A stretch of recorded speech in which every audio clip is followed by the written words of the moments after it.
Lonely Monk Productions. I don't know if y'all have watched the first 2 episodes of Obi-Wan Kenobi yet, but yo! That's my Jawn!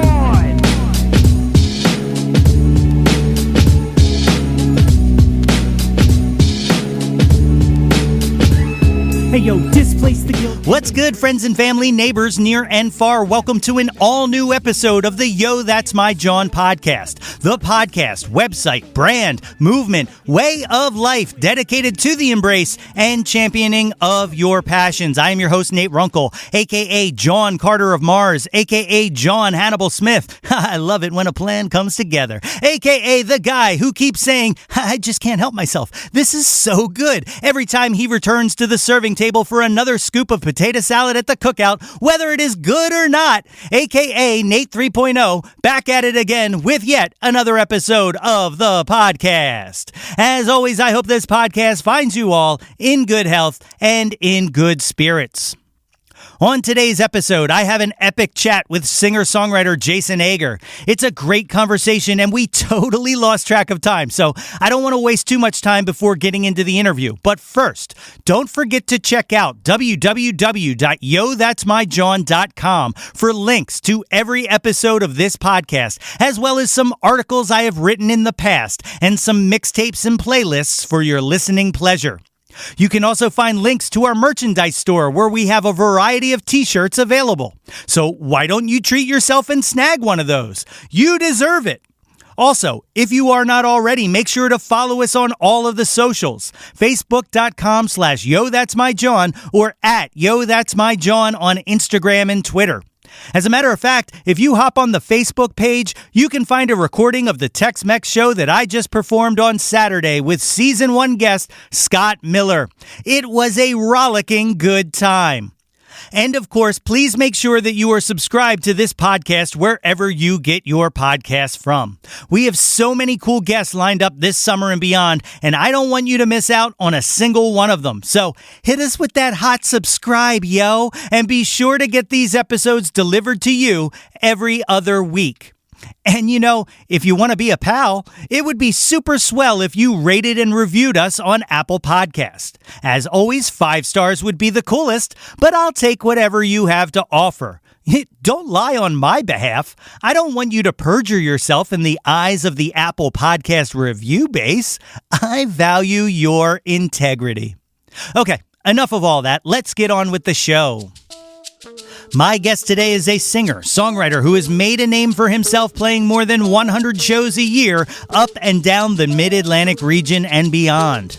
Known for his dense lyricism and storytelling prowess, my guest has weaved his influences into a beautiful potpourri of rock, soul, hip-hop, and R&B.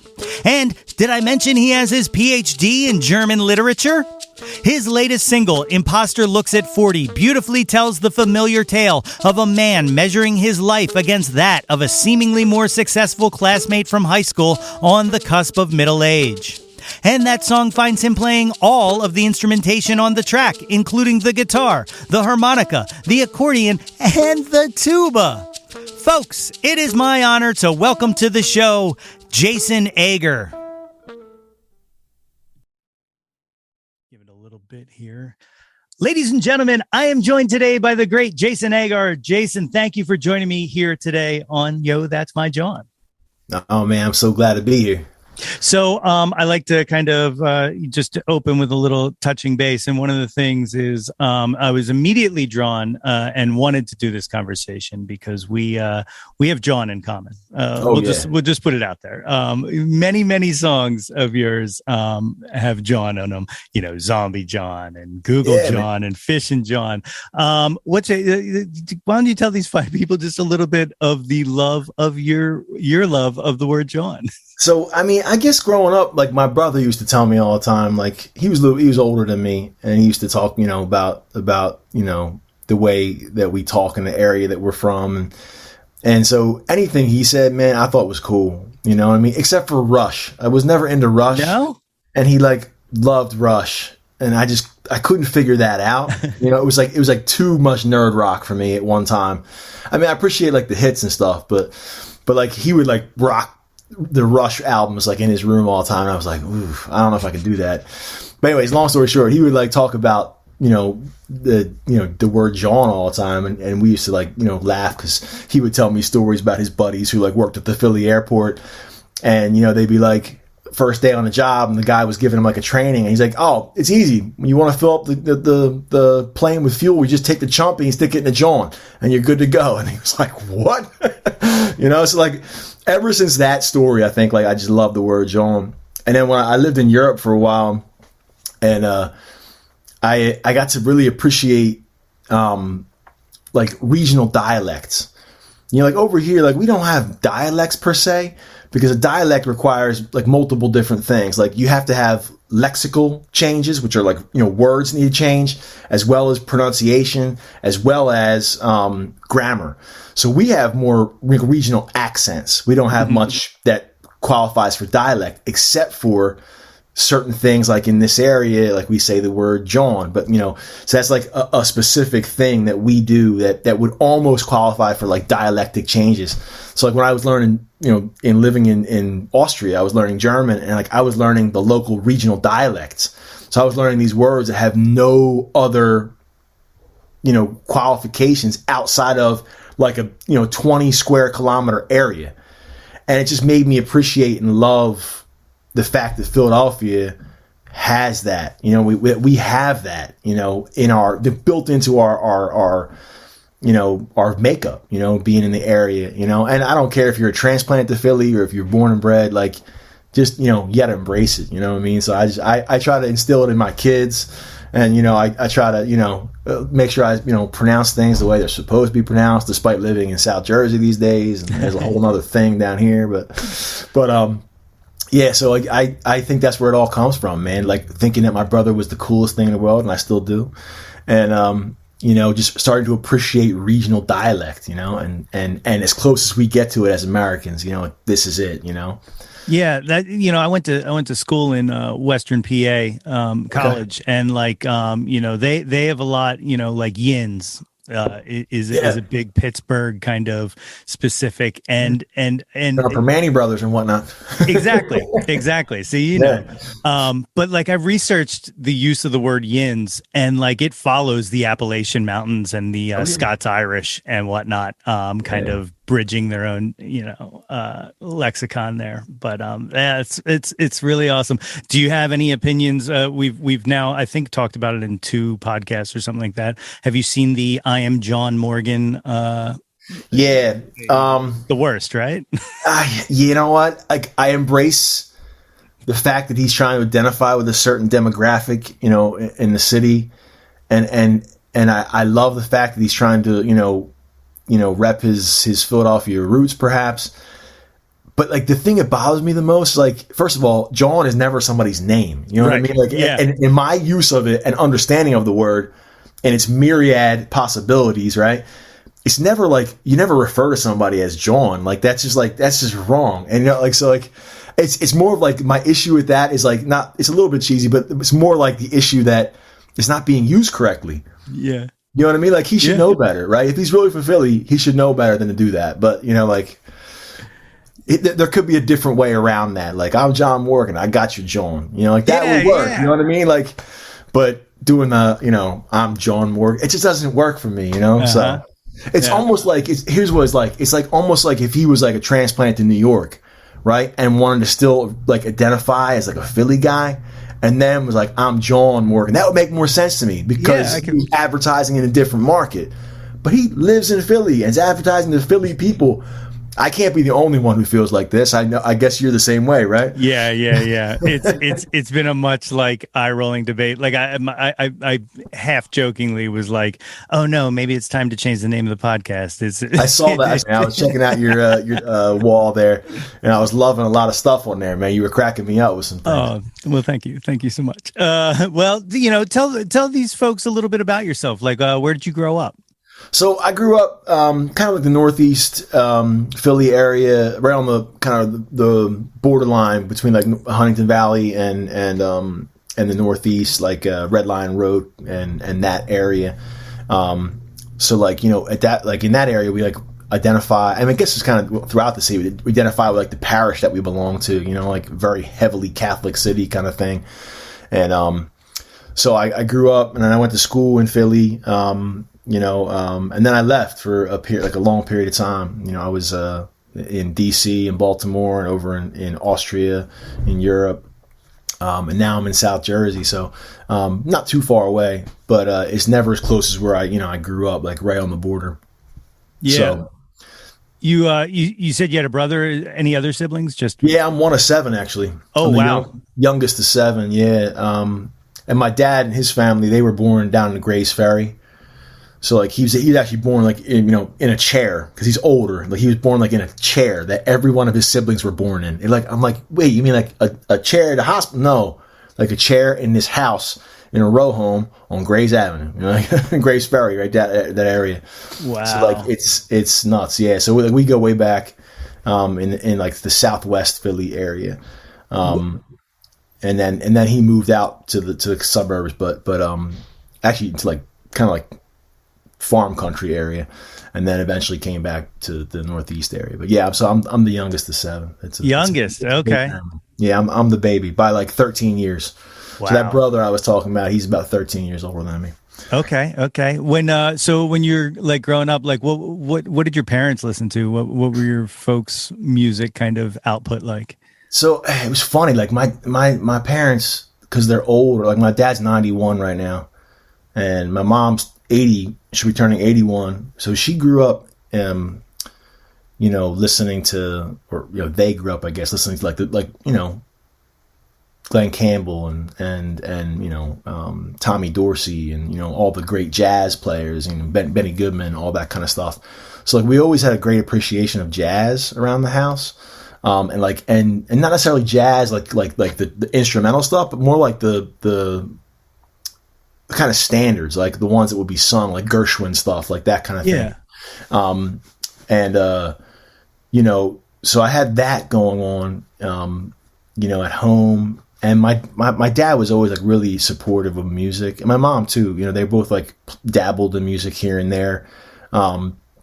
My dad was really into country music for a long time, because his uncle was a guy named Dick Thomas, who wrote the song Sioux City Sue, and that's been covered by like Willie Nelson and you name it. It's been covered by a ton of people. So that's like my distant cousins, and so there's always like a little bit of country around too, and him trying to get me to appreciate like Eddie Arnold and Johnny Cash and stuff. And like when I was younger, I didn't have any time for that, But as I've gotten older, I started to appreciate what he was trying to show me, storytelling and that kind of thing.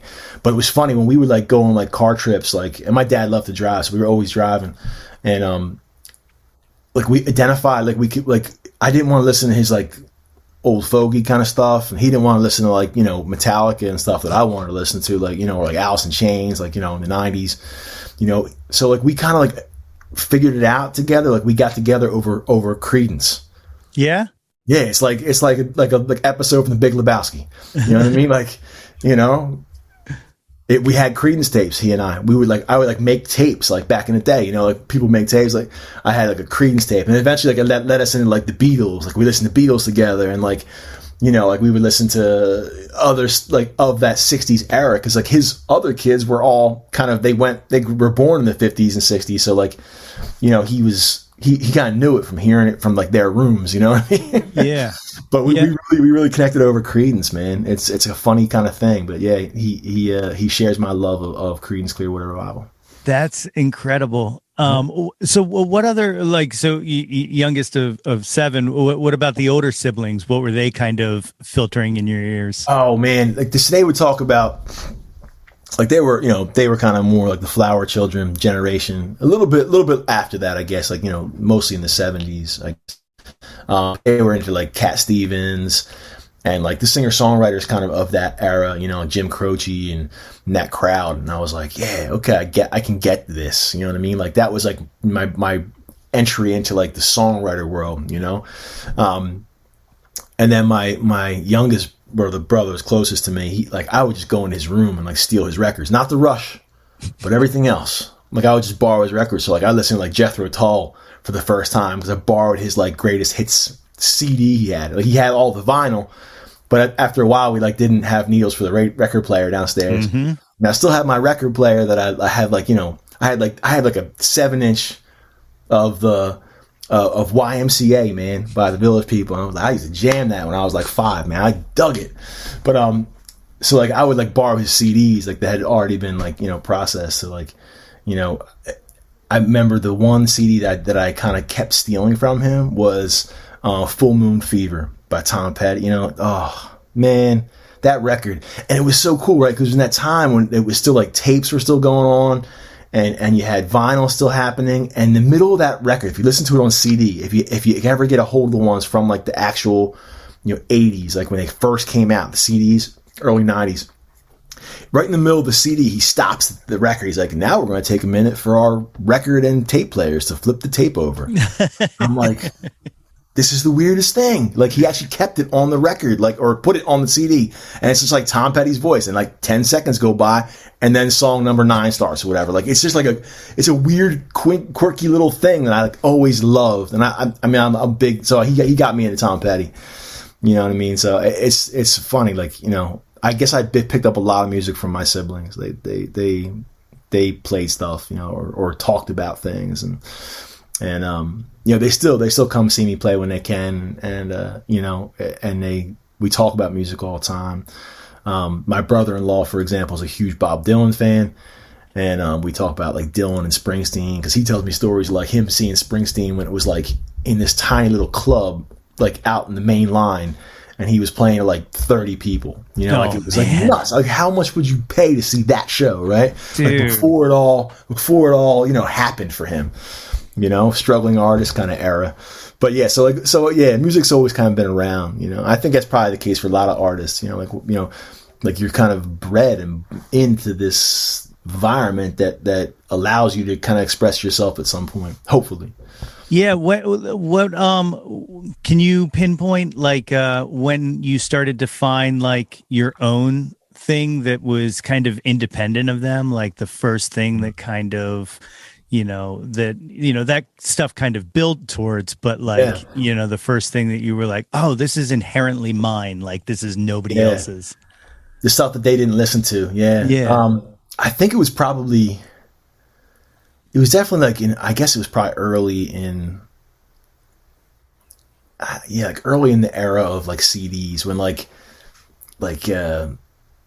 Live. Remember that album Throwing Copper? Yeah. They were a PA band, right, from like York, and like when that record came out, it was like I was probably in like 6th grade, 7th grade, something like that. Maybe a little later. It was like 8th grade. And I remember like that was one of the CDs, like, oh man, I really wanted to have that CD. So that was one of the ones like I really dug. And like the band, the Presidents of the United States of America, remember that? They had a couple like big hits. I really liked them, like, because they were like just doing something totally different. You know, it wasn't as heavy as like what Nirvana was doing. You know, and like kind of my entry into that world had to be a little more gradual, because I was coming from this, you know, let's appreciate jazz at home, right, you know, kind of thing. So like, you know, my dad would tolerate it so much. I wasn't allowed to watch MTV at all, so I would go to my grandparents' house while they were at work, and I would sit there and watch like MTV. I was like glued to it, man. Like, you know, I loved it. I mean, and if anything, like I've always loved like the entertaining aspect of like music, right? Not just the musical side of it, but like the storytelling, both visual and like, you know, lyrical as well as melodical or melodic, I should say. So like it's just like that kind of always kind of got me excited. So like I think that was my, you know, the music video thing was more like that was my thing, right? Yeah. I wasn't allowed to watch that at home. You know, that we talk about that at school together, like, you know, oh, did you see that video for this, that, and the other? Like, oh man, it blew me away. You know, like the first time you see like Paranoid Android, that video for like OK Computer, right? Like it's just totally out there, right? Animated the way it is and everything. Just loved it. So much of that stuff like that would be on, you know, like MTV in the early, I guess late 80s, early 90s. It was like, man, this is my stuff, you know. And I still look very nostalgically at that era of like music video. Today's music video is interesting in its own right, especially with like, you know, Childish Gambino and Kendrick Lamar and all that stuff, and I totally appreciate them.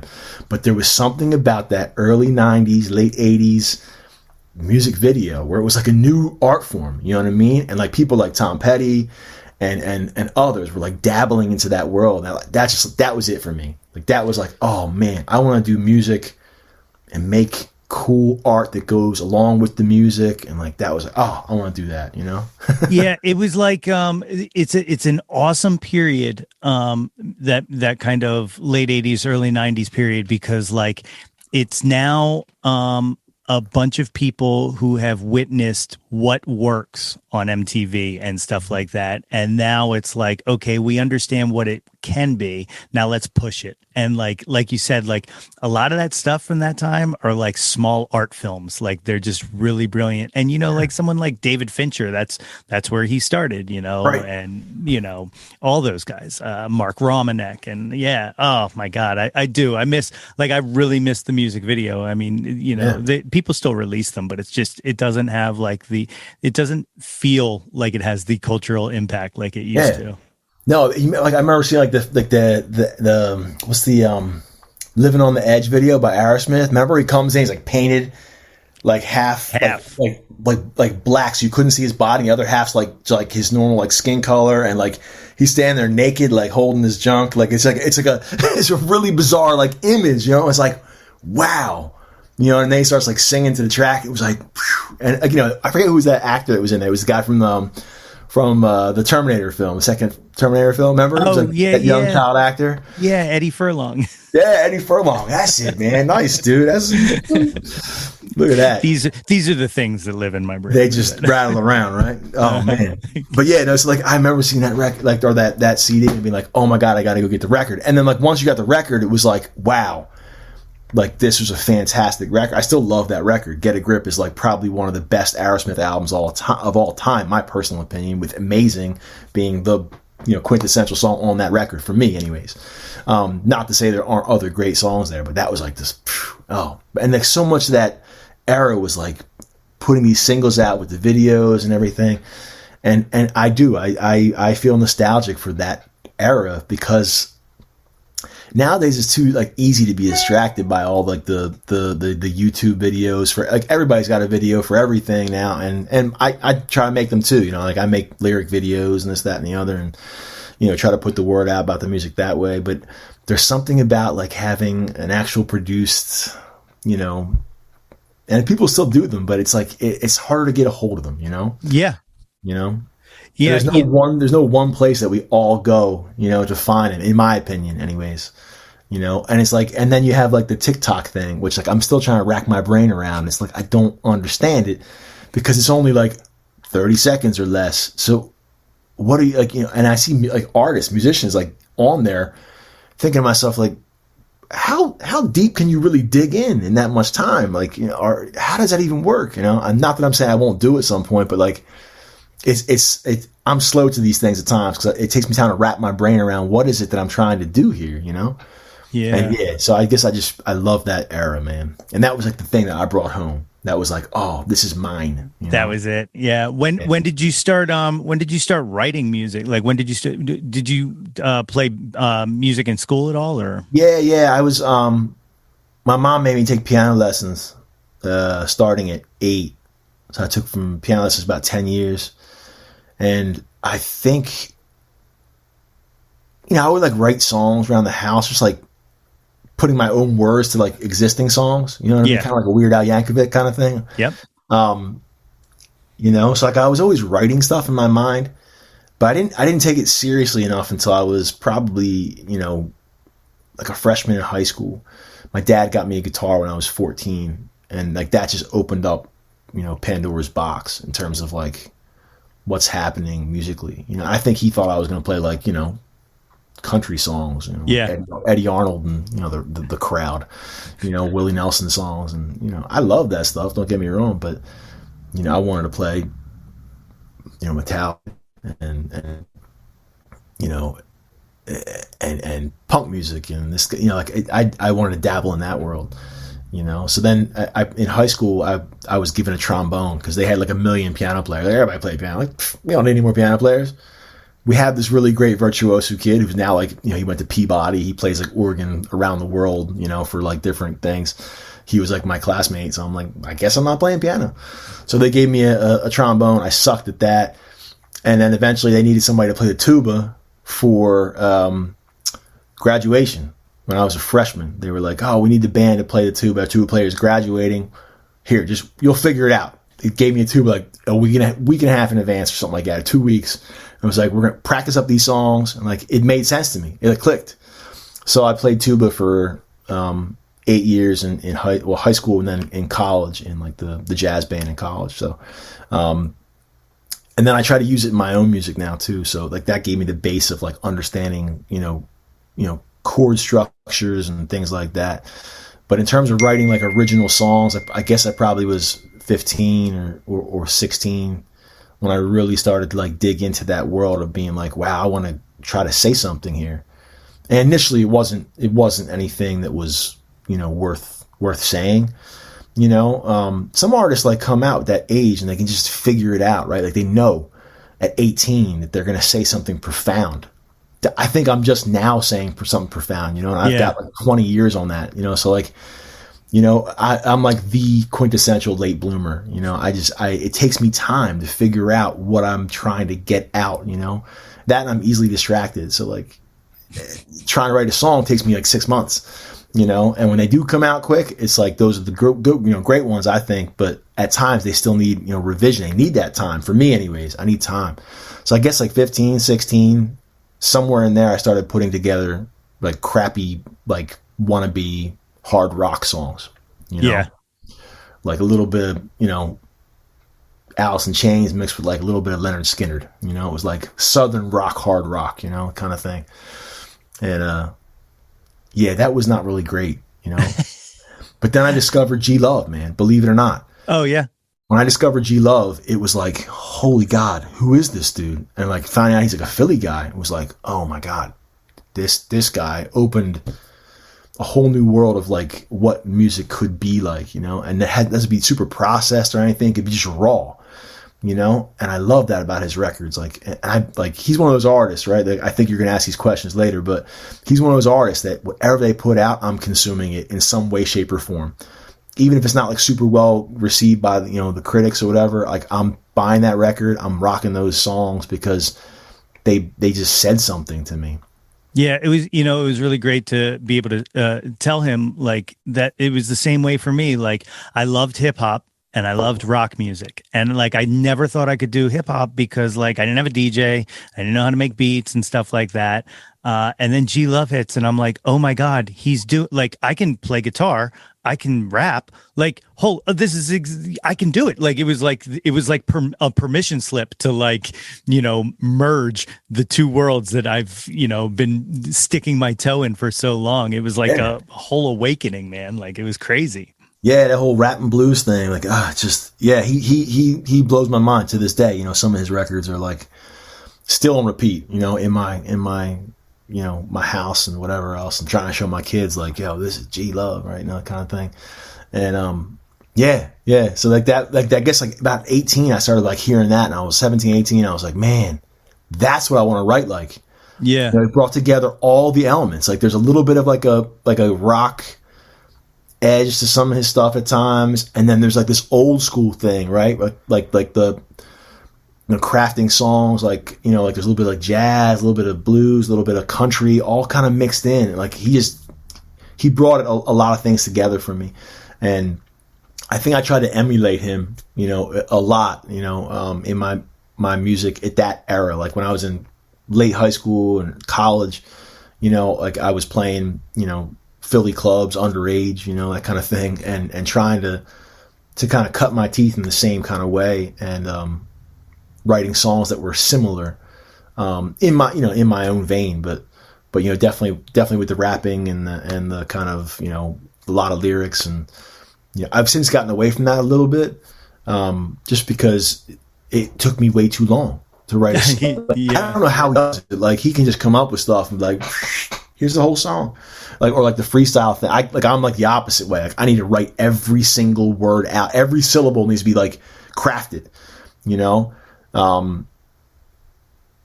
people have described my songs as like novels, you know, because like there's just so many lyrics in it, but they're like dense, you know. It's like I have to think about it in different ways, you know, and that's kind of eventually what pushed me away from doing, you know, a lot of like the rap and blues stuff. But I still have like this deep love for what he does, you know, and yeah, I think he still influences me whether I know it or not, you know, and you know, like then he would like play with like artists that I got into later, like the Avett Brothers. Like he did that record with the Avett Brothers. Like it just that was really cool to see him kind of like bringing that connection together. Because I've seen the Avetts multiple times, you know, and it just blew me away too, in a different way. Hearing him like kind of record in that natural raw Avett sound was like something I'd been wanting for so long, and I'm so happy with that album. Like it's so good. Well, he had that one out like with the Coast to Coast Motel. I kind of had that similar vibe, but it was definitely more, or at least the sound quality was kind of similar. It was definitely like, you know, lo-fi, you know, in many ways. But it definitely didn't have the kind of same acoustic, you know, kind of feel as Fixin' to Die did. And I thought Fixin' to Die was great. I only wish there were a couple more original songs on that record, you know, because a bunch of the songs are covers on there, you know, and that made sense, you know, especially for like someone trying to, you know, dip their toe into like traditional music in that regard, you know. But I like the original ones on that record, like the Milk and Sugar one. This song, like, I still rock that one all the time. My wife and I always crack up about it. Like, love that song, you know. I always laugh. So right after that album came out, this became the second part of the G Love episode. Sorry, no, it's you don't have to apologize to me, man. Like, but right after those sessions, he did these like 4 songs that he recorded. They're up on YouTube, and some of them, some of them I think are on the Bloodshot and Blue record store day release. But there's one song that is titled "Don't Look Back" that is absolutely phenomenal. I think it's the best thing he ever wrote, and he never recorded it. And I went to a show one time, and we were at like the pre-show pop-up, and he's doing like requests, and I'm like, "Don't look back, no regrets." And he was like, "Oh, I don't remember it." And I was like, "No, this is my chance." But yeah, any chance I get, I like to tell him someday record that song because it's absolutely phenomenal. Yeah. But rewinding back to back to high school and back to you. You're the guest. Yeah. Forget G Love, man. No, I'm just kidding.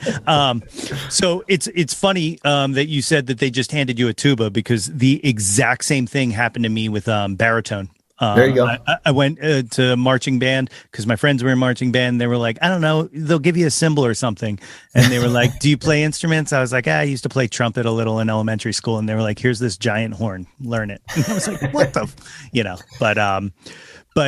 so, you know, you're at playing tuba, you're playing piano, you're playing guitar, and you go to college. Where did you go to college? In city, LaSalle University. Oh, okay.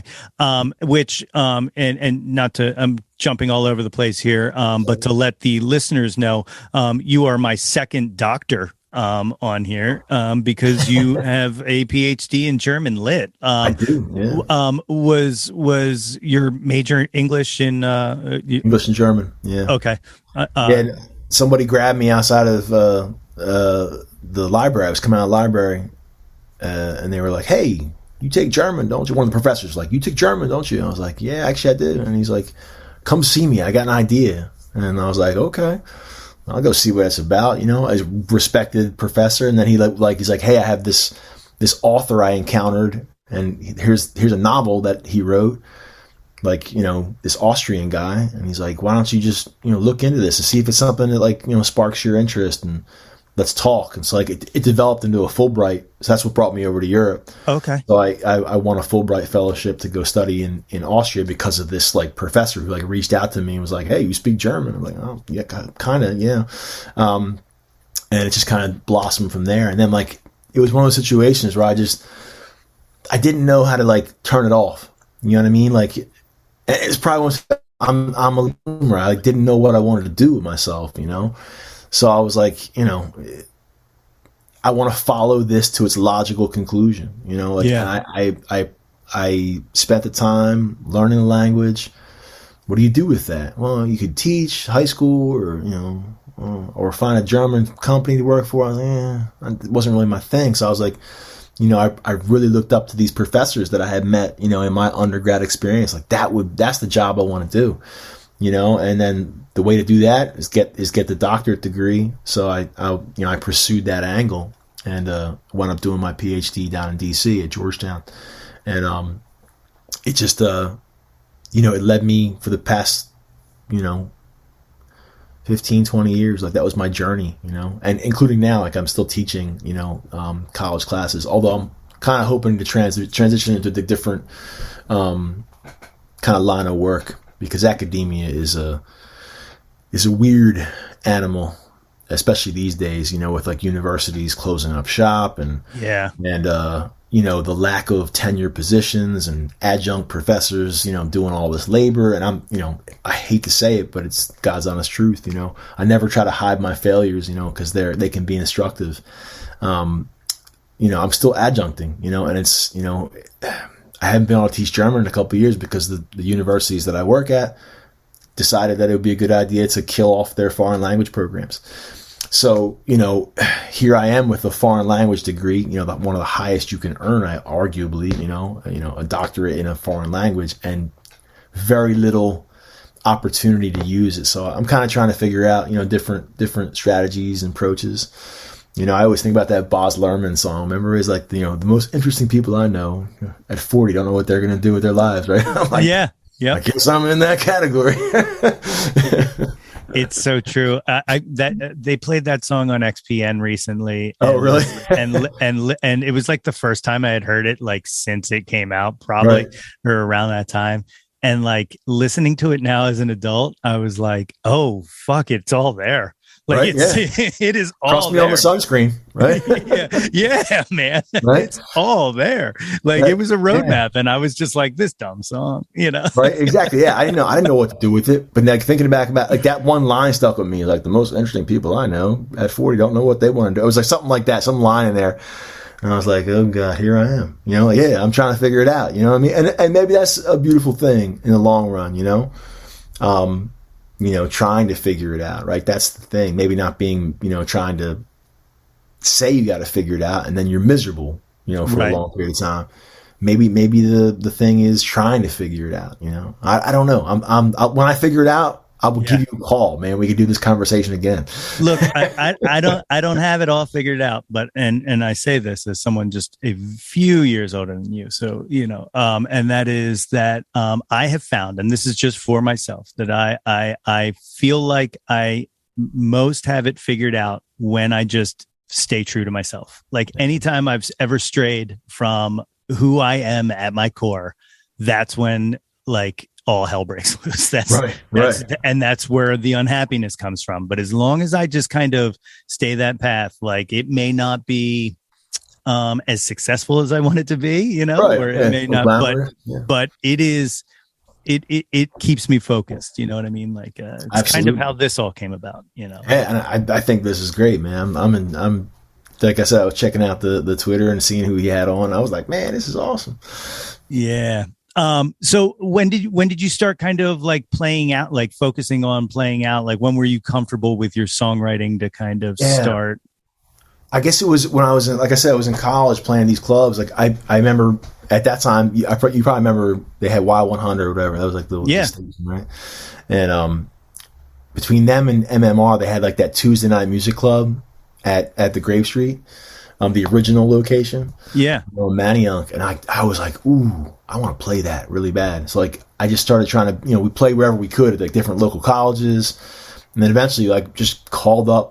I think it was, I don't know if it was Y100 at that point or if it was MMR. One of them like took it over like from the other. Probably MMR took it over at one point, and they were having like these like Tuesday night music club, and I was like, oh dude, did my damnedest to get on there, and we did, and it was like the coolest thing. We were on, like 20 years old. We weren't supposed to be in the club, playing these like playing to a bunch of people like from the college who came out to the show. It was great. So like that's when I started building up like the confidence to do it. Is being like, okay, maybe I have something people want to hear, before it was always like, you're playing for your college function, whatever. Right. I always believed in what I had to offer was solid and was good, but it sometimes takes a little bit of external validation, like a third party perspective to give you the go ahead, or the confidence to go ahead.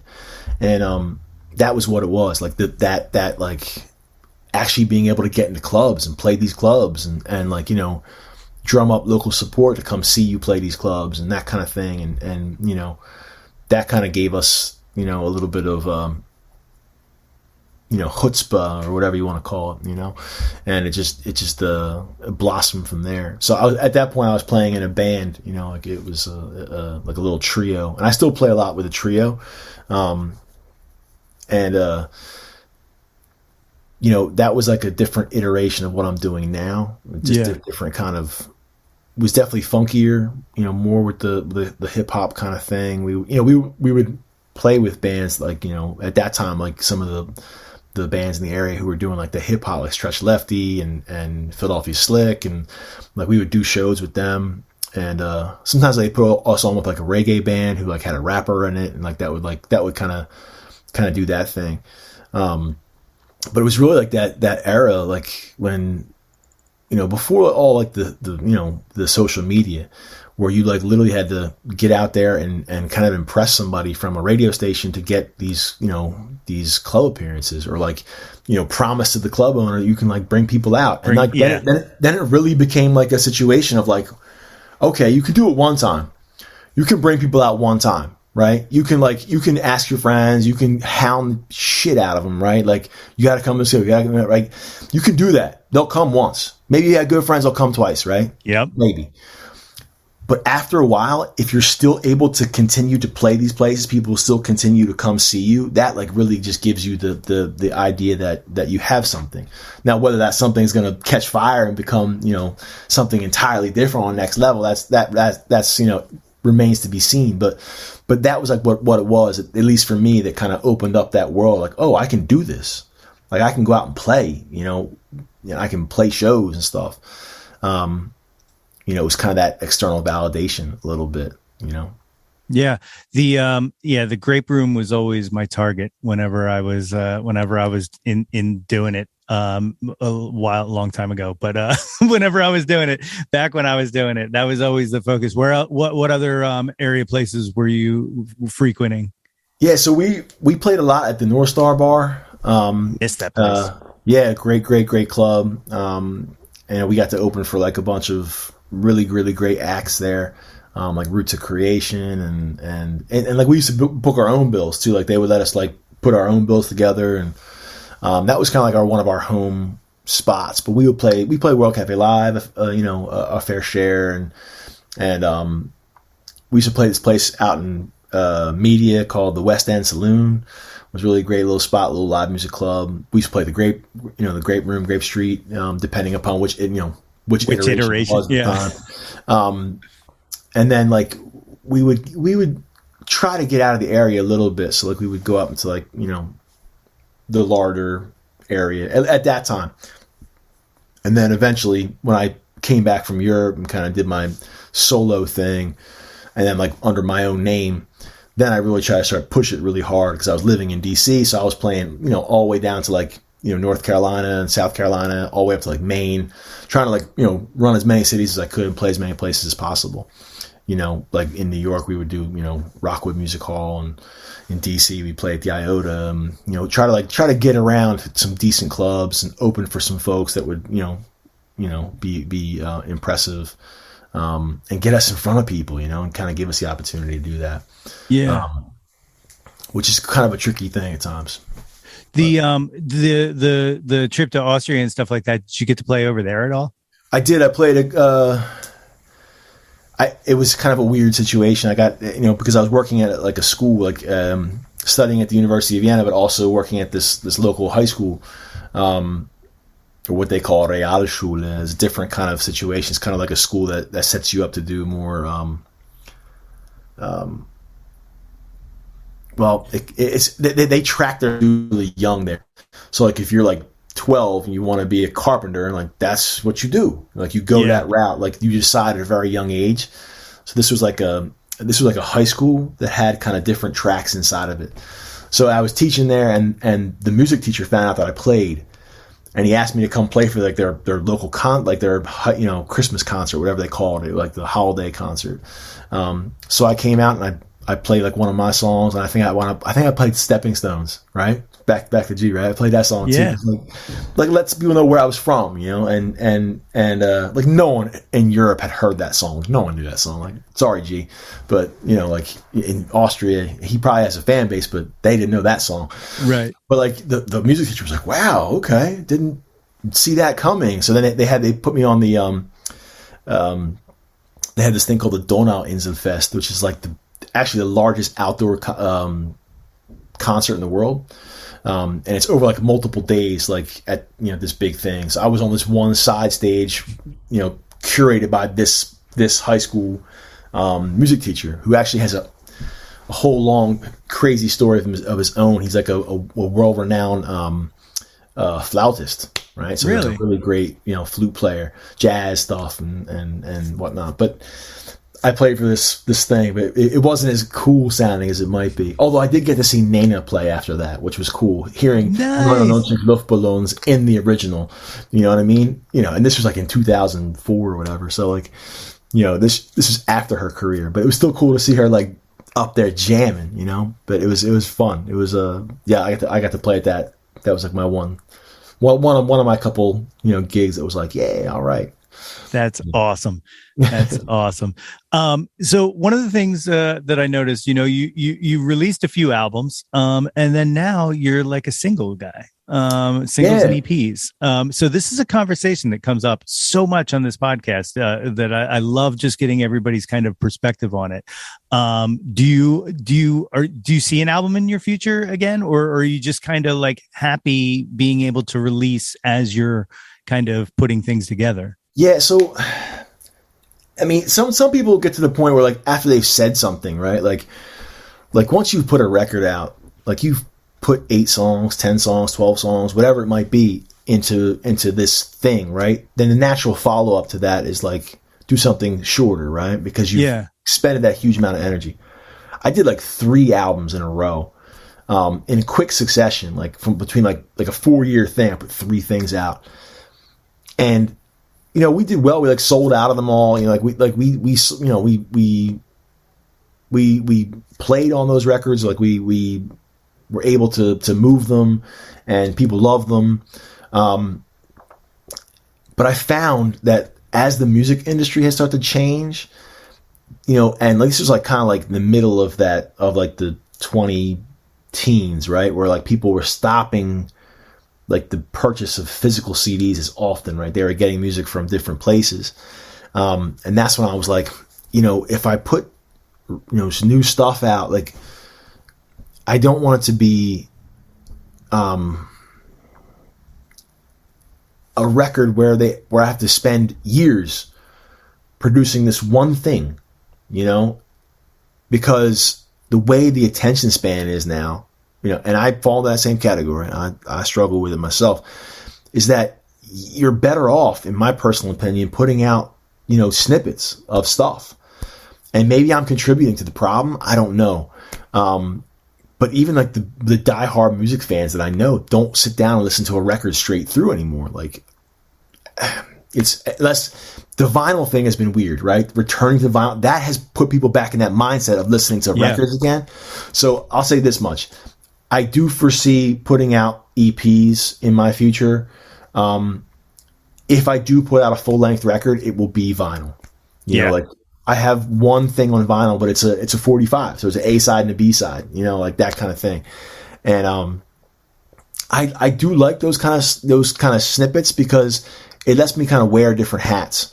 Where like this record is kind of this vibe, right? Has this particular feel to it. And, I like trying to work with different producers, and that to me allows different sounds to come out, so like for example, the record I'm talking about, the vinyl, by Jason Bachman in the city, who plays in a couple bands and does a lot of hip hop stuff himself, under the name of Johann Sebastian. That's like his hip hop name.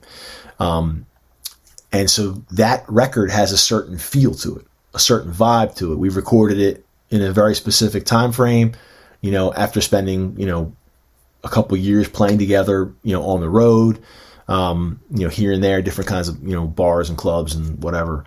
So that has a certain feel, I did one the same year, actually, down in DC with a producer named Ken Barnum at Bias Studios. And that has its own feel to it too. It's got like a Nashville kind of vibe and sheen to it, right? And it's like hired guns. I bring them in for the studio, they play, so a different feel, right? I'm not even like playing the solos on it, which is like an odd thing for me. I mean, I think I still play a little bit on, I play my own instruments, stuff like that, but like doesn't focus on me, which is kind of a nice thing. At times, you don't have to be the sole doer. You can kind of rely upon other people to do things. And, so I like that element, and putting out singles allows me to do like weird, quirky things, like that, or like that EP, like the I'm talking about down in DC, it's called the Bad Guy EP, right? And it's got all these like quirky songs about being a bad guy, right? Like, or songs about bad guys. And this is before Billie Eilish, by the way. So yeah. Keep that in mind. So yeah, I like the singles because like I said, it reminds me more of like that music video thing, right? Back to that kind of conversation. Like it can stand alone as its own thing, and the other side of the coin, and I'm sure other artists have mentioned this to you, on the podcast, is that, doing a studio album is like a huge expense, and I am categorically opposed. Hear me out on this one. Opposed to things like, at least for the stuff I'm creating, like Kickstarter and GoFundMe. I've got real issues with it, and it's not because I don't want to take people's money, or I feel that it's some kind of weird thing. My worry is this: I take your money, and what I wind up recording in the studio is shit. You know what I mean? And now what do? I send you this record that sounds terrible. I'd rather put the money out up front myself and then assure you that what I'm selling to you is worth the amount of money I'm selling it to you for. Or if I'm going to tell you it's good or it's the best thing I've done, I literally mean it. My worry is if you take the money up front, do you still have to claim it's the best thing you've done? And I hear you. And I've supported some people through like GoFundMe's and things. I'm not going to name any names or anything like that, but sometimes, more often than not, the projects don't get completed. You never get the stuff that you were promised, unfortunately. Yep. I mean, and maybe it's books, so maybe it's my poor choice, right? I'm like, I support the wrong folks. I don't know, but the issue is like, I want to make sure that if I'm putting something out there, I'm giving it my seal of approval. Like, it's all well and good for you to have, to approve it. I hope you approve it. I want you to love it as much as I do.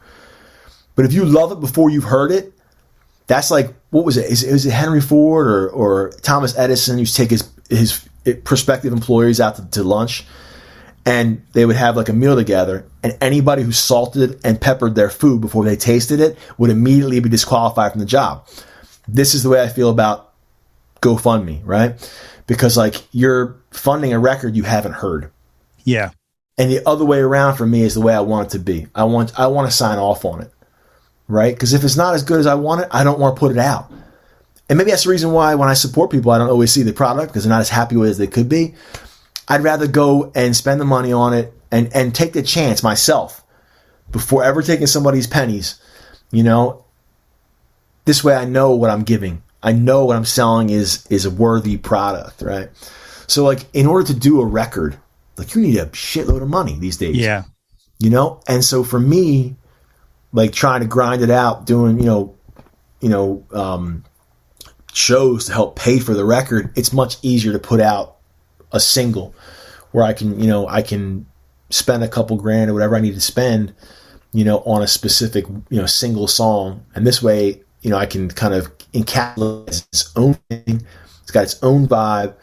And I don't have to worry about spending 30 grand or 40 grand on a record, that in all reality these days doesn't get the amount of plays that you need it to earn that money back.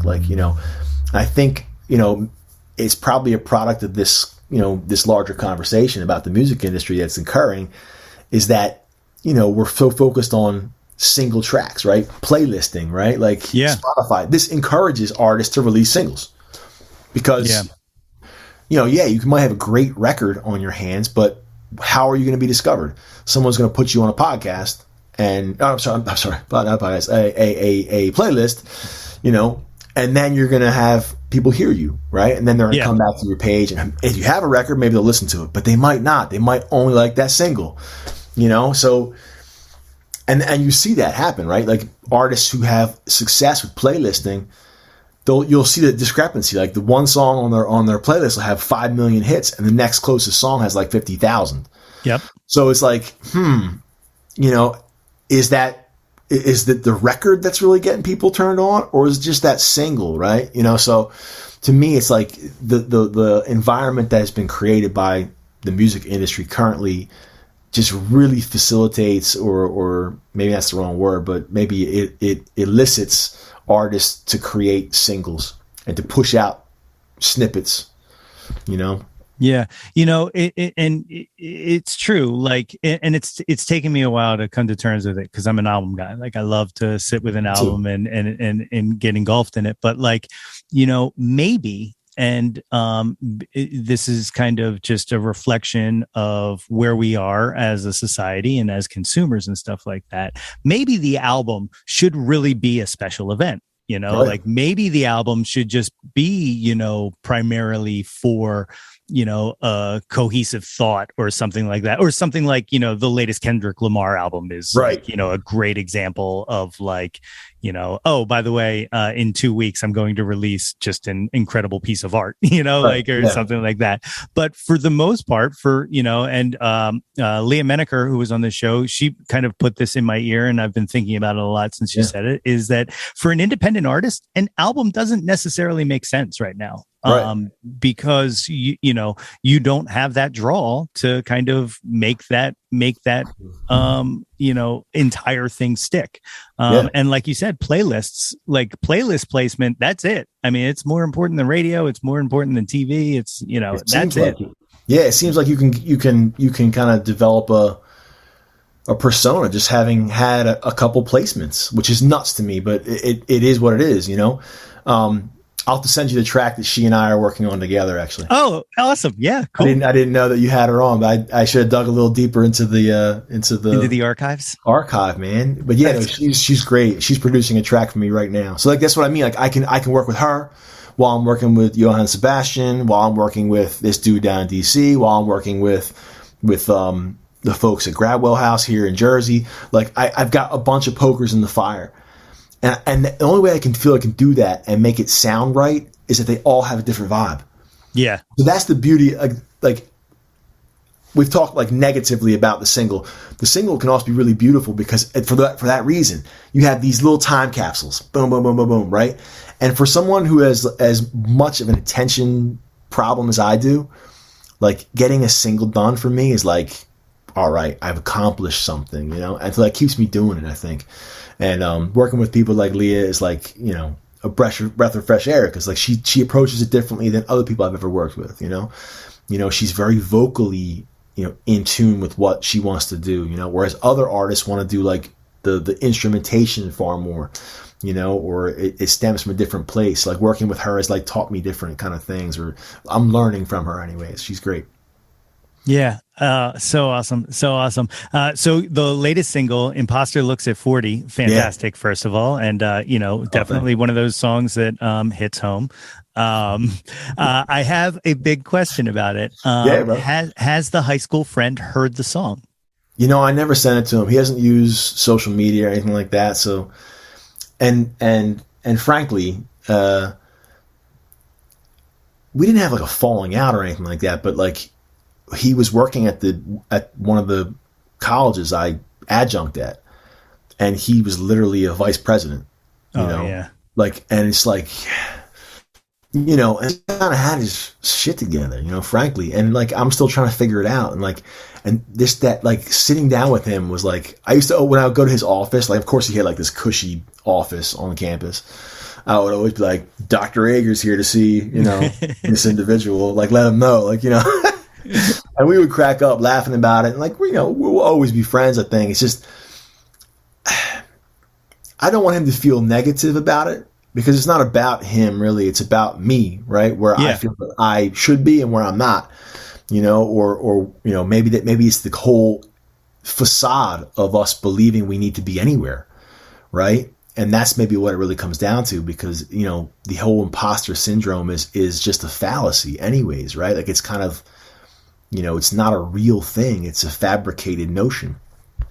So he hasn't heard it as far as I know. I should probably text it over to him, be like, hey, you were the inspiration here on this one. But I had a couple other people ask me similar questions, but yeah, no, I haven't had the balls, frankly, or the gumption, or whatever you want to call it. I was curious specifically if his wife has heard it. Oh yeah, I met his wife one time. I don't even. It rhymed really well. It was like one of those situations where I was like, "Oh, this worked," and like how else to like express that? Like you know, this guy's got everything. That's what I was trying to say. Like this. No, I get it. He's got the job. He's got the. Yeah. Oh, I know. I understand writing. I'm just. Yeah, I wouldn't want to make her feel uncomfortable. Yeah. No, it's a great song, and like I said, man, it definitely hits a feeling that I'm sure a lot of people are very familiar with. Is the Jimmy Buffett similarity in the title? Is that intentional? Okay, yeah, it's very intentional. I love that song of his. You know, Pirate Looks at 40, and when I sat back and wrote that song, like I had other titles for it and everything, but I was like, that song, you know, it says so much, you know, like about where we belong in time and place, like that. Imagine being born someplace else, right, at a different time, like, you know what I mean? And like I think a lot of us feel out of place at times. Like we feel that's the reason why we have, you know, movies like, you know, like any Western you think of, right? From Hateful Eight to, you know, Unforgiven or whatever. You know, the reason we have period films is because I think a lot of us feel like we belong in different eras. And I think that's a feeling that has existed forever, you know. You know, Woody Allen talks about it in Midnight in Paris, right? Where you have the main character wishing he was in the 20s, right? In Paris. Yeah. And then when the girl he meets in the 20s, which is she was in the 90s, 1890s, right? The fin de siècle, right? Of that, you know, confluence of ideas.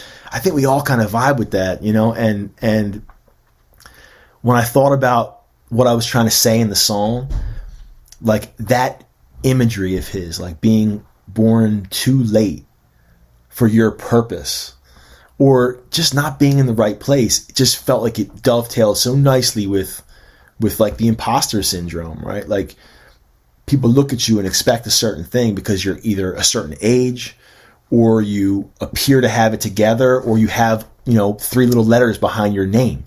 You know what I mean? Like people think you got it together, you know, and I don't think we ever have it together, you know, like, you know, it's something that we, and maybe that's just my personal perspective because I don't, but you know what I'm saying? Like, I feel like we all kind of, whether we acknowledge it or not, we're kind of, you know, we're kind of like dancing around on tectonic plates over top of a bunch of lava. Like if you start thinking about where we are in the universe, and, you know, like it's mind boggling, right? Like to anybody ever feels really at home in one spot. I don't care how successful they are, whatever I bet you that people feel that way. And that's kind of when I saw that, or I wrote the song and I was like, you know, I want to kind of reference that feeling of not being in the right spot, or feeling like you're not in the right spot.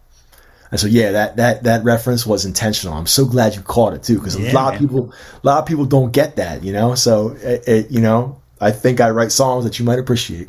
You definitely do. You definitely do. I have very much enjoyed making my way through your catalog. That's cool, man. Stuff. It's been really awesome. Well, you want to go through the Jawntlet? You want to hit these hot questions? I would love to. In fact, I thought about a couple of them because you sent me over the list earlier. And I was like, I didn't get a chance to think about everyone exclusively, but I thought in depth about a lot of them. They're good questions. Cool. Well, we'll start with the one-hit wonders. Billy Joel or Elton John? Who you got? So I'm kind of partial to Billy Joel. Yeah.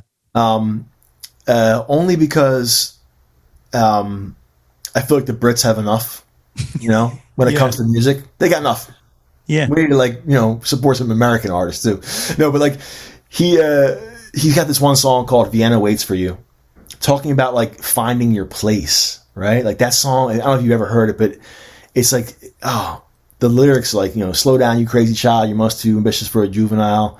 There's place in the world that waits for you, and it's Vienna, Austria. And so I lived in Vienna, and ever since I've heard that song, I think I appreciate him more than ever. And plus, if you've heard some of the other songs like Bottle of Red, Bottle Away, that, genius, right? Genius. Absolutely. So I think I'm a Billy Joel guy.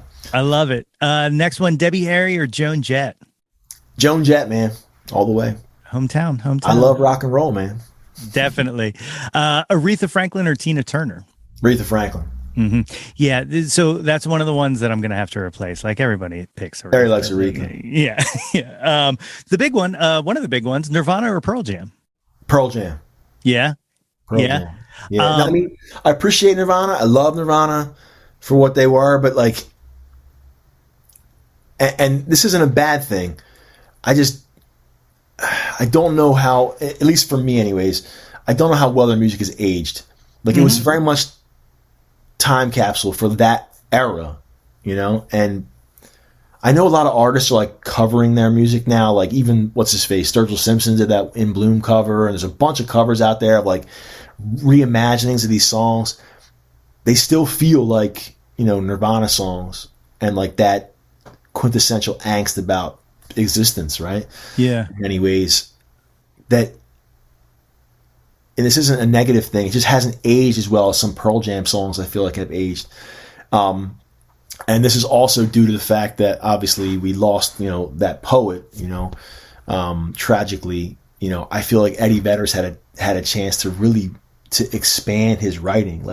If you've listened to even the solo stuff he's done, but also the later albums, The Fixer, some of those records, the songs on those records,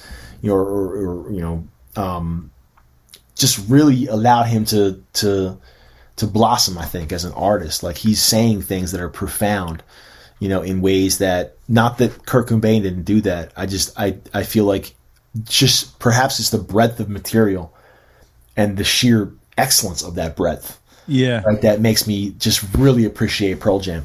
Plus, my wife's a huge fan. If I said Nirvana, I don't know if I have a place to sleep tonight. That's it. Yeah, now it makes sense. That's one of her bucket list things. We got to go see Pearl Jam. I was like, we'll make it happen. I've only ever seen them once, and it was at the Spectrum. The very last night, but the night before they played the last show there, and it was absolutely phenomenal. Yeah. Absolutely. No, they're so great. You know what it is, and it took me a very long time because I'm a Pearl Jam guy myself in this question, and what it is for me is that, and it took me a long time to recognize, I just can't get emotionally invested in Kurt Cobain's lyrics, which are brilliant, but they're not emotional to me. I just can't get in there. Whereas Eddie Vedder has some lines that'll just, if I hear him on the wrong day, will send me down a spiral, Right. So that's, I totally get it. Nirvana changed music, but Pearl Jam. No, I agree. I agree. In terms of if I had to pick the poet, it would definitely be Eddie Vedder. Yeah, and I even after a couple days ago, the tragedy, I hear that Glorified G song, and it's come on, how more perfect of a song do we have to express this notion? Yeah. So, I agree. I have emotional connection with Pearl Jam, that I perhaps I don't feel the same way for Nirvana. Too much of it, and the other part is that too much of it's wrapped up in the tragedy surrounding, you know, Kurt Cobain's life too, where it's like, you know, you read things differently. You know what I mean? That kind of stigma attached to it, perhaps. Not that I don't love Nirvana, I do, but I think if the choice was there, I'd probably listen to Pearl Jam first. Yeah, definitely. Next one, Janis Joplin or Stevie Nicks? Oh, this was a tough one for me, man, because I really loved, like, when I was growing up, my sisters and stuff loved Janis Joplin. They were like, yo, listen to Janis Joplin. Listen to her. Like, all right, cool. And like, I dug it. And yeah, this is a tough one because I love her voice too. It's so raw and real. And not that Stevie Nicks is not, but I think I have to go with Janis. Like, I love it, you know. Now, that being said, you know, there are so many songs that Stevie Nicks sang that they're just like perfect. You know what I mean? It's like, you know, if it's All the Rumors album and she's singing it, it's like a song in perfection. Like, you know, she perfected like rock singing, right? Yeah. She did. You know, and the thing I like about the Janis stuff is that there's so much rawness, you know? Definitely. Yeah, I guess, yeah, Janis. Excellent. The big one. This is the big one. Beatles or the Stones? This is one I thought about long and hard. You know, I love both. I do. I really do. And the way I wanted to answer this question was that it depends upon what I'm trying to get out of it. Okay. Or let's put it this way. When I think about the Beatles, right? Like, this is what music could be, right? Like like when I think of the Beatles, it's like the possibility of music, right? When I think about songwriting and stuff like that, that's what I think of, right? Beatles are the possibility, right? But the Stones are reality. You know what I mean? Possibility versus reality.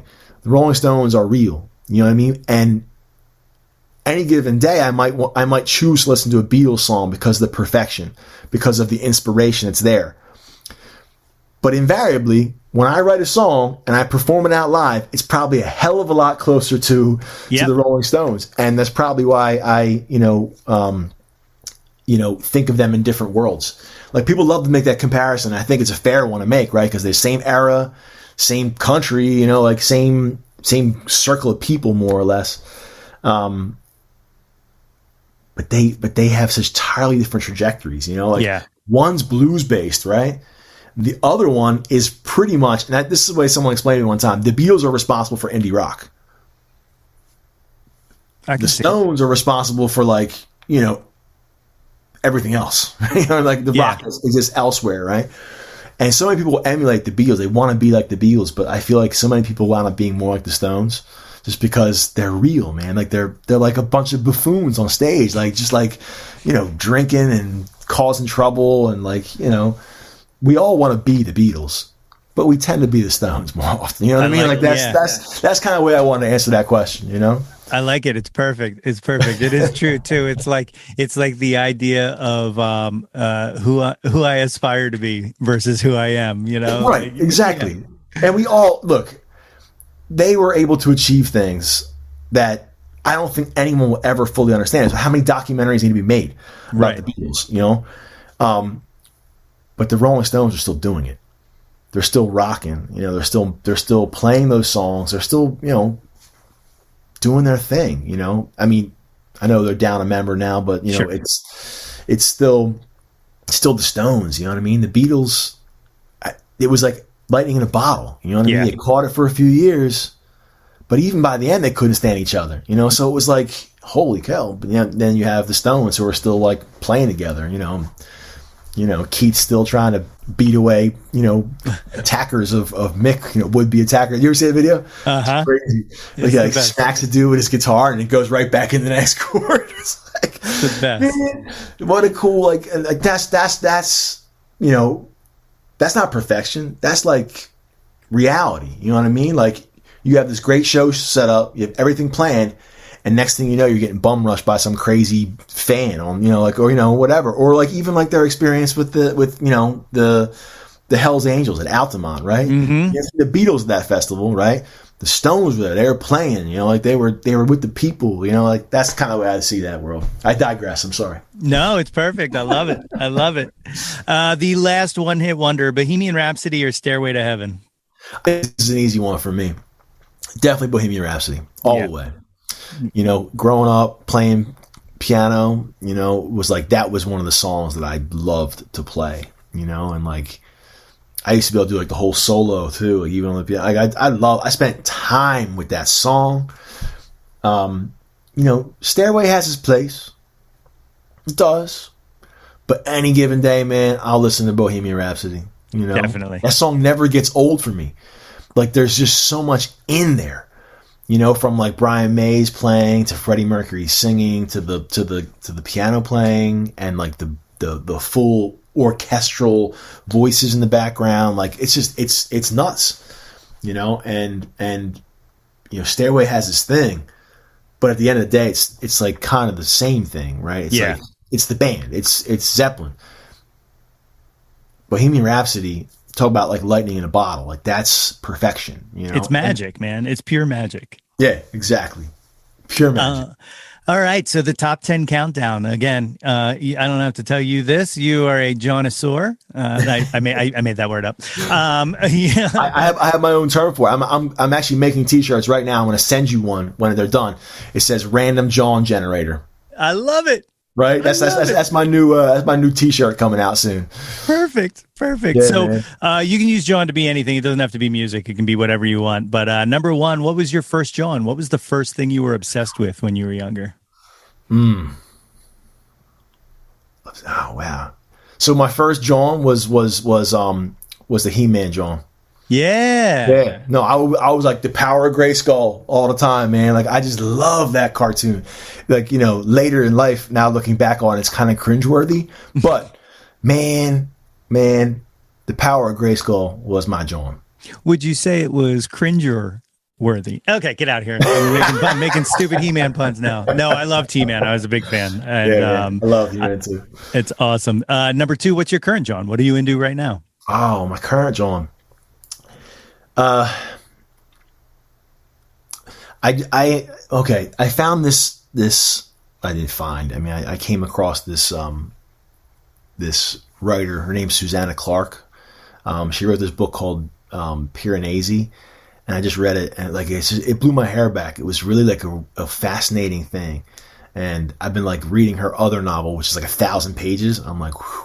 But that's like the recent Jawn I've been really into is this novel she wrote, Piranesi. It's really, really cool. That and like the singles that I've been putting out. Like I've been really digging into doing like different vibes, like I said, working with these different producers, that's kind of been my current Jawn. Those two things, like trying to dig back into literature again for like a pure pleasure sense. Yeah. Enjoying it for myself. And I think it connects to doing like music too, like getting to the point where I'm creating music for me, not finally, but like I'm finally getting comfortable with the fact that I'm creating stuff again for myself. I spent a lot of time there trying to create stuff that other people would like, and now I'm like creating songs that I think are great. I really think I'm writing the best stuff of my life, and putting out the best sounding stuff I've ever done. And, it's like finding that book, right? It's like rediscovering what possibility could be and rediscovering like a love for literature and art and music and beauty, It's beautiful. As I get uglier, you know what I mean? The older, I'm appreciating beauty again. Yeah, I hear you. I definitely hear you there. Number three, what was your first concert? Oh yeah, it's a good one. So like my first unaccompanied concert was Rusted Root. Yeah. Where at? The Electric Factory. Oh, that's awesome. It was funny. It was like, I think it was 98. Yeah, 98. And I love the place so much. I wound up buying tickets like for a couple other shows that year, like seeing bands at the Electric Factory, because I thought it was great. Like, retrospectively, it might not have been the greatest sounding place at times, but whatever. The vibe was always cool there. I remember I had tickets to see G Love on Y2K, right? and I wound up not going. Really? Because everyone was so freaked out. Like, we didn't know what was going to happen and everything. Like, and, you know, the better angels in my life kind of convinced me that maybe you should just kind of keep it low key, you know, and stay around and party and do, you know, I will regret to the day I die not going to that show. You know what I mean? It would have been a blast. But I decided not to. But anyways, my first one, Rusted Root. That was my first official concert. Like one I bought my own tickets for. My parents weren't in attendance, you know, that kind of thing. That's awesome. That's awesome. Number 4, what was your last concert? What was the last live show you went to? This is tricky because, like, you know, I'm sure this is the same way that other artists answer too, because they're out playing so much themselves. Yep. Like, it's hard to see other artists. That being said, I went and I played tuba for a guy. His name's Justin Trevick. He's a friend of mine from DC. He was opening for Tony Luca. Oh, nice. Yes, at the City Winery. So I sat in on tuba for a song or so with this buddy of mine who was opening for Tony Luca. So I saw Tony's show afterwards, and I was like, that was pretty amazing. He's a phenomenal singer-songwriter. You know, just don't ask him about the whole, you know, Mouseketeer phase of his life. Yeah, exactly. Don't want to talk about that. No, we didn't talk about that. But he's a really cool guy. We had to hang out in the green room with him. That was really awesome. The last like big badass show I saw though was Roger Daltrey with Simon Townsend, Pete's brother, doing the entirety of Tommy. Wow. At the Mann Center. Like, this was right before the pandemic. I think it was 2019. And that show blew my hair back. I didn't realize how much I loved that record. That was a record I never owned. I never owned that record. But then I listening to it, I'm like, I know all these songs. This is amazing. Yep. Like, and he played it, I'm talking from top to bottom. Like, it was like it was on the record. Like, you know, and again, I didn't have the record, but like it was orchestral. It was the whole thing. I had a friend who was playing the violin in the Philly Pops, sat in with them that night, and she just played with him again recently, like last week when he was in Philly. When they were, But she was on stage with him, you know, at the Mann Center, so we like got to go and see her play with Roger Daltrey. And dude, he's still swinging the microphone around like a madman. He takes his shirt off, and damn it, he's like 80 years old. He looks better than I do with his shirt off. You know what I mean? Like, he is ripped. You know, like he's like doing his thing, swinging a microphone, deaf in one ear. You know, like it's you know, he's a wild man. I don't particularly love his politics, but damn, he still puts a great show on. It's awesome. So cool. Yeah, I love those dudes. They're the best. Like the Who fantastic. is like one of my all-time favorites. Oh yeah? Yeah. Number 5, what's your favorite concert? What was the best show you ever been to? Neil Young. Yeah? What year? I saw Neil Young, I think it was I want to say it was like 2011 or it had to be like 2013 maybe. Okay. He was playing solo acoustic at the Academy of Music here in Philly. Wow. Dude, it was phenomenal. Like, you could hear a pin drop. Well, first of all, the Academy of Music, they expect you to be, you know, it's a listening room anyways, but like 2,500 people or more, whatever that number is, I think it's around that number that it holds, like just enwrapped in what he was doing. And it was the weirdest, surreal thing, because he would play like these weird, you know, political songs of his about saving the seeds of the earth and yada yada, like on this bizarre organ he brought in, and like he had 3 pianos on stage, like a slew of guitars, and he would get up from his seat, walk around, and like kind of pet the guitars on top of their head, like the headstocks, until he like found one that like spoke to him. And he would pick it up and they sit down and play a song. Like, and I've seen artists in their like later years, like Bob Dylan, for example. I love Bob Dylan, but just don't go see him live. He's just, he plays shit that you don't want to hear. And like, not that I don't want to hear new Bob Dylan songs, I do. But I think you owe it to your own catalog to play things that people appreciate. You know, like, you know, how can you turn your back on songs that were so good to you? Yeah. You know, kind of like that whole thing that, you know, in that movie Crazy Heart, he talks about that, you know, I can't turn my back on it. It's been too good to me, that song. You know, like Bob Dylan turns his back on it. And God bless him, he's an artist. You know what? He just not the artist I would choose to see today. You know what I mean? Like, but Neil, man, he played the weird new shit, but he also honored the catalog too. Like he knew how to entertain. That was the big thing. Like he was an entertainer through and through, right? And of course it's a Philly crowd, right? So even in the cat music, they're like he's like walking around, you know, and like someone yelled out to him at some point, like, "What about this artist?" And he's like, "Oh, yeah, I know that guy. We play together." Or like it must have been like a David Crosby question or something. He was like, "Yeah, oh, David and I go way back, whatever." And then someone was like, "Yeah, what about John Lennon?" And he goes, "What about him?" Yeah. And I was like, "Damn, that's Neil Young right there. That's Neil Young in." Like his own, that was like it encapsulated everything that was Neil Young. Like I don't give a damn about anybody besides like that was to me like Dylan's a true artist, right? But Neil Young kind of like was able to acknowledge his fan base as well as offering you his new artistry, and for that, I just really think is one of the greatest shows I ever saw. Close second would be when I saw Galactic at the Electric Factory, and G Love came out and rapped with Galactic. Like I've been a G fan forever, right? And of course, he comes out and he breaks into part of Recipe, you know that song of his, right? Yeah. He starts doing it, and I'm like rapping along with him. I'm like, yeah, no. And everyone's like, "You know this song?" I'm like, "Oh, get the hell out of here! You don't know this song." Like, that was a really cool moment as well. But yeah, top show, Neil Young. At the Cat Music. It was fantastic. Perfect answer. Number 6, who's an artist you've never seen live that you wish you would have? They can be living or dead. That's a tough one. It's a very tough one. I want to say Prince. Like I love Prince. At the same time, I wonder if I'd be cool enough to even go to a Prince show. You know what I'm saying? Because Prince is like cool. You know what I mean? Like that would have been, yeah. Prince would be up there. Yeah, definitely. I think it would be him.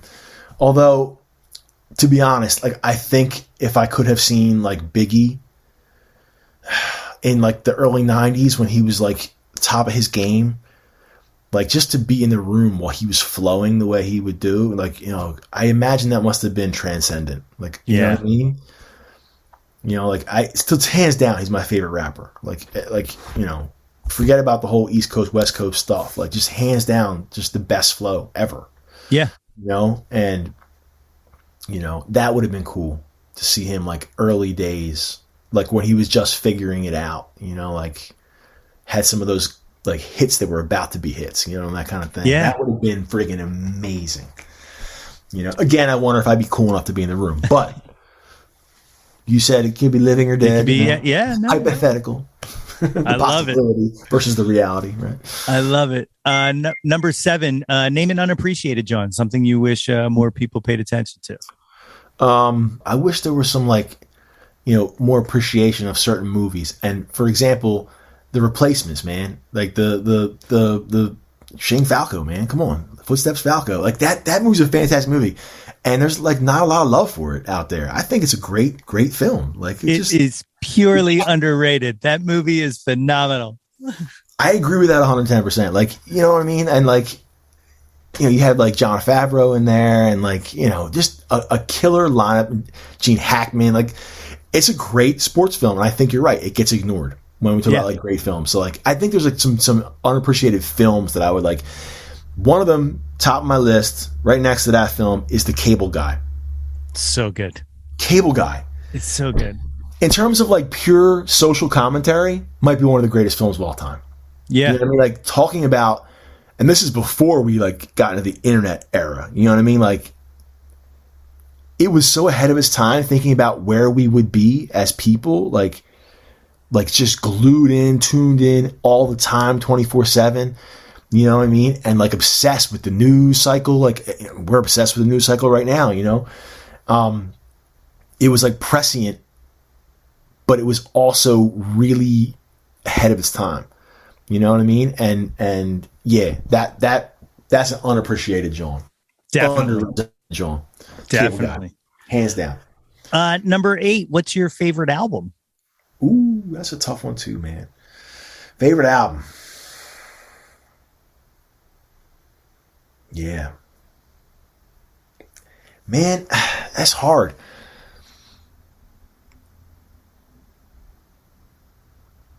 It's like, I feel like that dude Rob in High Fidelity, it's like, for a home or a club or, yeah, it's a tricky thing, right? Why not make a mixtape? No, I'm just like, it's difficult. Like if I think about, some of the things. So how about I do a recent favorite album? Perfect. Something Works. Really been like that in the past few years has like, blown my hair back. I think Damn by Kendrick Lamar, that record. I think that one really, I'm still trying to figure it out. Yeah. You know what I mean? With like DNA on it, like that song or Duckworth, like it just, there's so much to that record that every time I listen to a song, it's like, it's really eye opening. You know what I mean? And like what's happening, not just lyrically, but musically, it's from a different place. It's transcendent. Like talk about like, art, like that's an art album. You know what I mean? Like, and it still slaps. You know what I mean? Like, and that's the amazing part about it. Like, there's still, it's a beautiful thing. So that's one of my favorite records recently, I think. There's just no one on his level. Like there's just no one on his level right now. Like, yeah, no, absolutely not. I don't know if anyone's ever been on his level. Like I said, my favorite rapper of all time is Biggie, but I mean, has there ever been a rapper like Kendrick Lamar? I don't think so. Yeah. It's like, it's this, I can't even begin to understand it. It's that complex at times, right? While at the same time, it can be very base. It can be very like, very visceral, you know what I mean? But simultaneously ethereal. It's like, I'm still trying to wrap my head around it. So that's been a favorite record, in the past few years. I know it's kind of, now with a new record out, it's kind of hard to say that it's a new record, but forgive me. The awesome. New record is like only a month old. So I get forgiven on that one. You get a pass. You get a pass. Number 9, name an artist whose output you'll consume anything they release. Yeah, I think we talked about this. Yep. I think G is one of those characters, not that he can do no wrong, Right. I don't love everything, but I'll definitely consume it. I definitely want to be on that train. Yeah. So totally. I mean, there are others too. Like Tom Petty was like that for me too. Like even his later stuff, like I've really just bought into everything he did. You know what I mean? Like his whole persona. Be it Traveling Wilburys or the solo stuff or the Heartbreakers or stuff he wrote for other people. Like that was one of those characters that I could kind of always just vibe with, So, yeah. I was just talking to someone the other day. Like he's one of those people who I consistently forget is dead. Like, that's that. It bums me out every single time I remember. Like I'm like, fuck, right. Yeah. Like I'll say I tried to emulate G. Like I really did, and a lot of the things that I did musically, even playing with a trio, kind of like emulated what he was doing, because I appreciated what he did so much. But the reason I write music might be because of Tom Petty. Like he might be that reason. Like just that very young age, like borrowing that record from my brother, that Full Moon Fever, like, and then digging into his earlier stuff and then following him the rest of his career. That was a great show too. I saw him, but for another time. It's awesome. It's in the DNA. Right. Just tying it back to Kendrick. This has been a good conversation, man. It's awesome. I love it. We've gone everywhere. The 10th and final top 10 countdown. What is your favorite Jawn of all time? Again, it doesn't have to be music. It can be whatever you want it to be. Favorite Jawn of all time? Man. Like the one thing I always go back to. I think it's guitar, man. Like that's the thing, man. For me, like ever since I got a guitar, man, I always wanted to learn how to play it better and more, and maybe it's corny to say, but like music, man, I just love it. It makes me want to create. Isn't that a great thing? Like something that makes you want to create. Yeah. So that's for me. Like that's my Jawn. Like it's so true I want too. to create stuff. It's so true. If I listen to a good album or if I go to a show or anything like that, like I am immediately like, I need to go home and play because why am I not doing this Right. all the time? You know, Right, like, right. Yeah, no, I think a lot of us feel that way, and I think that's a good way to feel, man. To be honest, if more of us were creating stuff instead of breaking stuff, I think we'd be in a better place. You know what I'm saying? Definitely. Yeah. Speaking of creating, so what's next? What's on the horizon? You mentioned some more singles that you've been working on. Yeah, actually, I'm actually sitting on 2 right now. They're completely finished, mixed and mastered. I'm just kind of figuring out what I'm going to do art-wise, and kind of how I want to release it, kind of what avenues I want to go through. But I have 2 more in the pipeline. So like those are being like the one with Leah Menaker, for example. That one will be out hopefully later this year. I'll be in the studio this summer doing like a folk record with a fiddle and mandolin player that I play with a lot these days. Very cool. Yeah, so a little bit different kind of feel, but I hang out with a lot of folks from the Folk Song Society, like the Philly Folk Song Society, and so I've kind of gotten into that world. It was bizarre because that's kind of where all my world came from. Like my dad's appreciation for music and stuff. So yeah, I'll be doing that later this summer. So yeah, a lot of recording and releasing. I mean, I said I didn't do anything over the pandemic. I kind of sat back and kind of, I played, some gigs here and there and did a couple live streams, but I didn't really put out any music, And I said to myself, 2022 is the year I'm going to get back out there and I'm just going to put out stuff that I love, the things that have been touching me and been like, that I've been writing that feel, prescient, that feel important, and whether it be, reflections on my own, situation, or they're more, social commentary. But this year I was like, I'm putting out music. That's the thing. Like I'm committing myself to putting music out again. So that's what's on the horizon. I'm just going to continue to put stuff out. I'm going to send it over to you whenever I do. Please do. I am ready to hear it. Like I said, it's been awesome kind of making my way through your catalog. And dude, I appreciate you making your way through it. It means a lot to me, man. And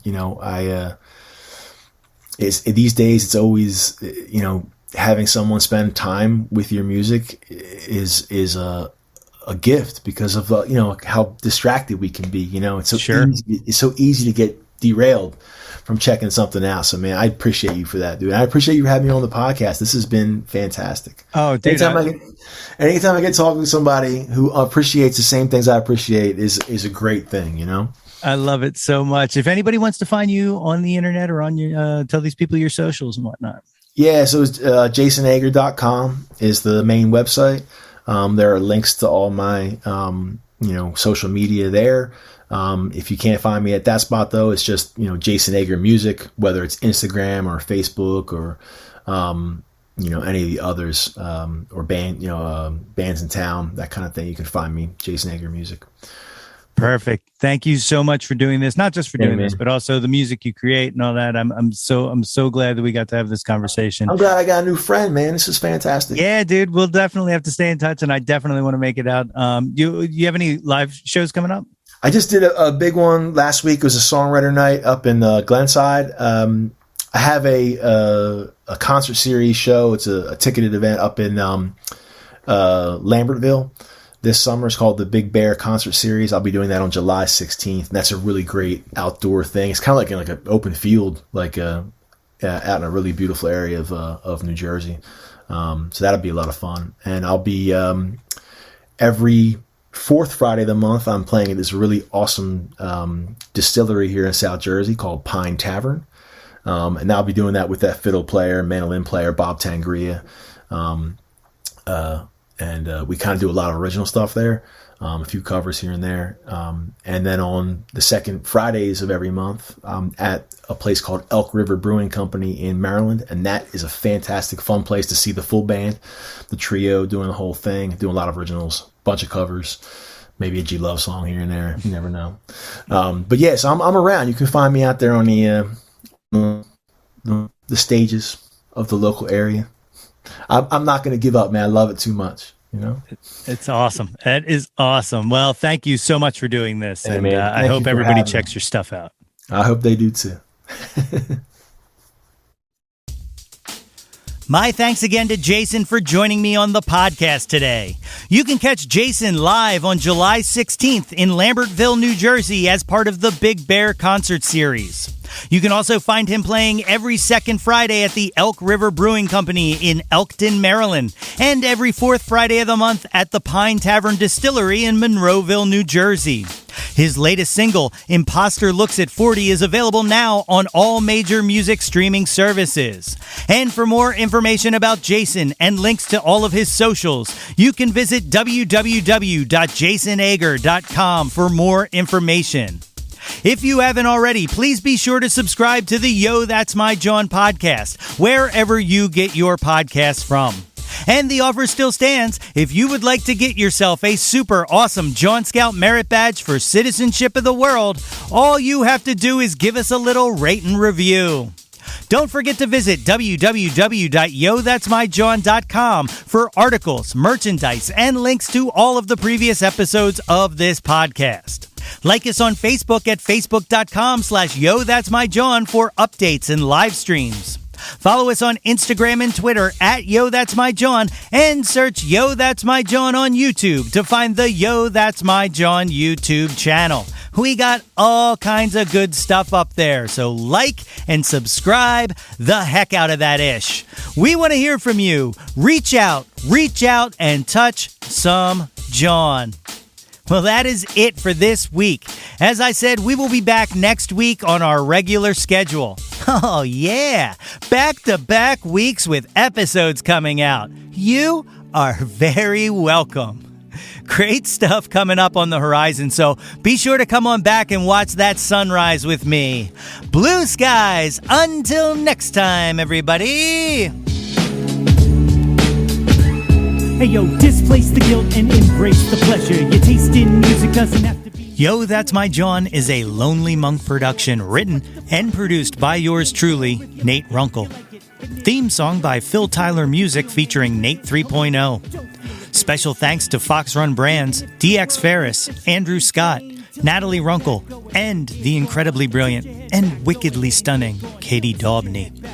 If you or anyone you know has any ideas they would like to share or any guests they would like to hear on the podcast, please feel free to reach out to us at yothat'smyjawn@gmail.com. Or you can leave an audio message for us and possibly hear yourself on a future episode by visiting anchor.fm/ytmj/message. Until next time, be sure to displace the guilt and embrace the pleasure and shout to the world, yo, that's my Jawn.